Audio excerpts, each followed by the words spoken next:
Je dis Alhamdulillah parce que Allah m'a fait naître dans une famille bouddhiste et m'a fait devenir musulman que 29 ans après ma naissance. Je dis Alhamdulillah parce que c'est une épreuve qui m'a permis de comprendre vraiment ce que c'est de vivre sans Allah pendant 29 ans de ma vie. Une épreuve qui m'a fait bien comprendre qu'est-ce que le shirk. Une épreuve qui me permet aujourd'hui de mieux comprendre qu'est-ce que l'islam, qu'est-ce que le tawhid. Je dis alhamdulillah parce que c'est une épreuve qui m'a permis de ressentir réellement la miséricorde d'Allah. Et aujourd'hui, je peux en parler. Et alhamdulillah, je vois que par la permission d'Allah, mes vidéos affectent beaucoup de personnes positivement. Et je dis alhamdulillah également pour avoir été musicien pendant 18 ans parce qu'aujourd'hui ça me permet d'expliquer clairement et d'une manière simple pourquoi est-ce que les instruments de musique sont haram en islam. Je peux l'expliquer d'une manière simple et d'une manière bienveillante par la permission d'Allah parce que je l'ai vécu et parce que Allah me l'a fait comprendre. Et vraiment, dites alhamdulillah pour toutes les situations dans votre vie. Toutes les situations. Alhamdulillah en toutes circonstances. Arrêtez de blâmer Allah lorsque vous ne comprenez pas la grandeur de son plan. Arrêtez de blâmer Allah. Ce n'est pas parce que vous ne comprenez pas quelque chose que c'est forcément injuste. Arrêtez de blâmer Allah pour pouvoir commencer à lui faire confiance entièrement. Pour avoir le tawakkul. Dites alhamdulillah en toutes circonstances et avec sincérité. Et vous allez voir comment Allah va rendre votre vie meilleure.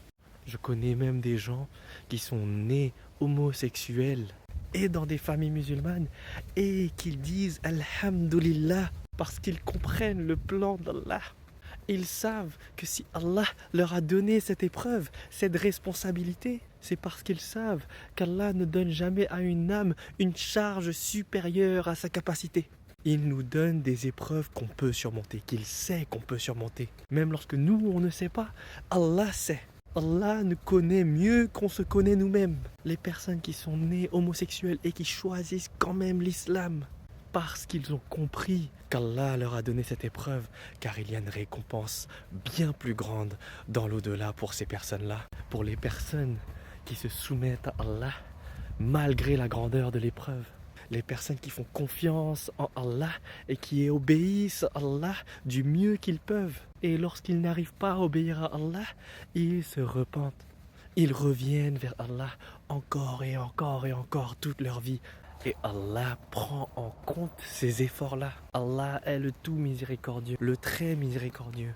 Il est le pardonneur. C'est lui qui peut effacer les péchés. Ça se peut même qu'au jour du jugement, lorsqu'on va recevoir notre livre, il n'y aura pas de péché écrit dessus et on va se dire Subhanallah, Allahu Akbar, Alhamdulillah, parce que toute notre vie dans cette dunya, on aura fait confiance en notre Seigneur, on aura cru en ses attributs et on sera revenu vers Allah à chaque fois qu'on aura commis des péchés. Il ne faut jamais désespérer de la miséricorde d'Allah. Il faut se repentir à chaque fois et ne jamais abandonner le repentir. Et se rappeler que la miséricorde d'Allah l'emporte sur sa colère.